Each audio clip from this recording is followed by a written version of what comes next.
Just to set the stage, in this particular scripture, the Buddha is speaking to a large group of followers, and we're not in what you consider historical reality here. The scripture is set in a sort of spiritual reality, a reality in which we learn lessons that transcend the conventional reality that we can observe with the human senses.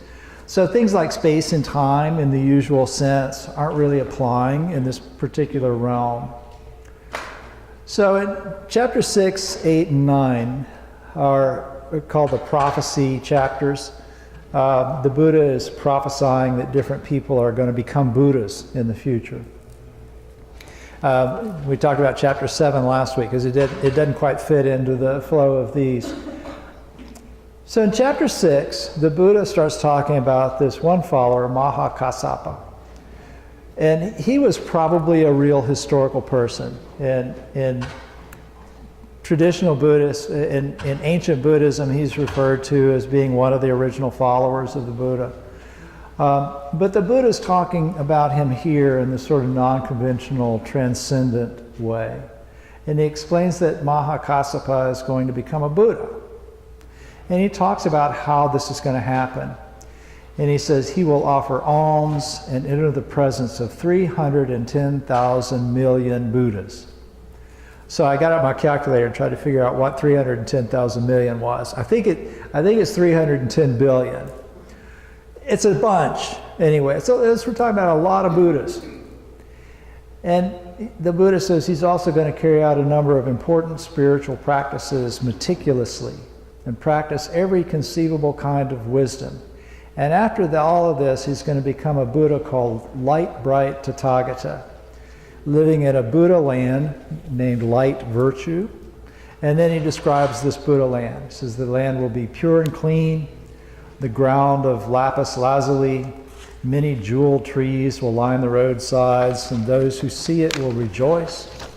It will constantly emit a pleasing fragrance, and many kinds of strange and wonderful things adorn it.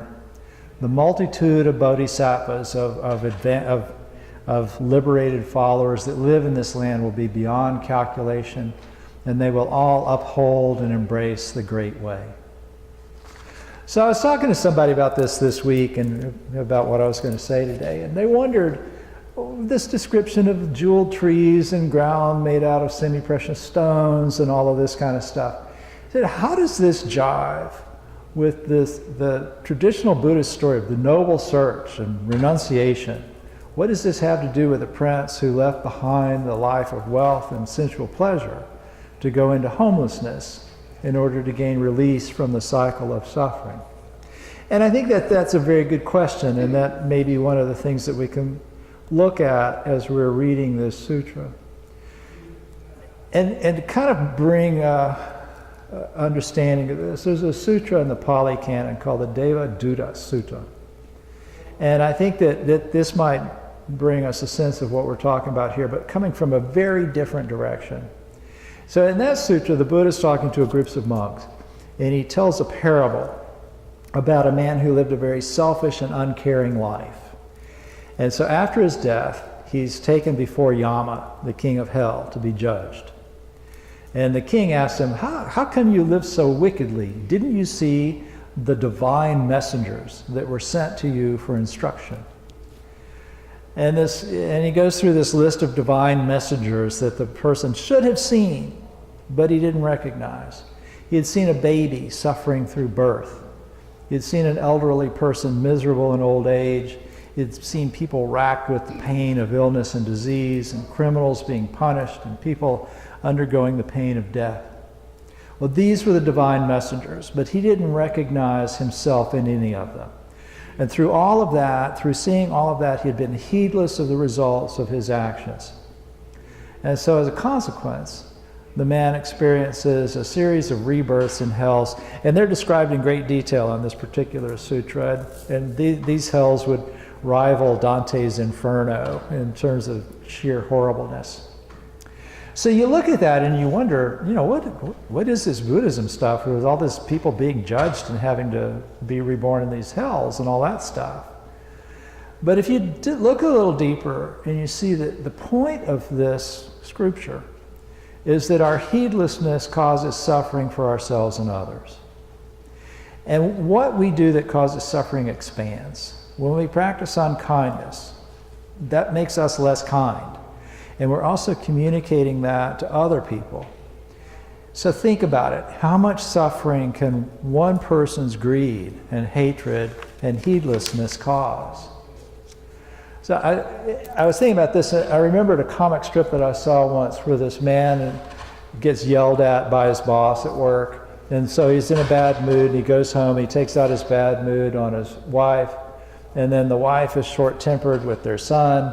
Son goes out and kicks the dog chases the cat chases a mouse. So this one unkindness can lead to this sort of ever-expanding ripple of suffering for yourself and others.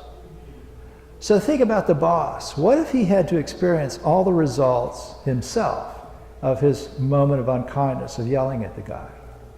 If he had to experience the suffering in the man yelling at his wife, and the wife talking to the son and the dog, and all of that, if that all came back on him, if you had to experience all the accumulated results of actions based in greed and animosity and heedlessness, it could look like a pretty seriously bad hell if you had to experience it all yourself. So fortunately, the good that we do tends to ripple outward too. As contemporary psychologists study this stuff, and they say that if we act out of compassion, we become more compassionate. But not only that, those who benefit from our kindness tend to become kinder. And they've studied this, and even people who see and hear acts of compassion and kindness are more likely to be kind afterward, at least for a little while.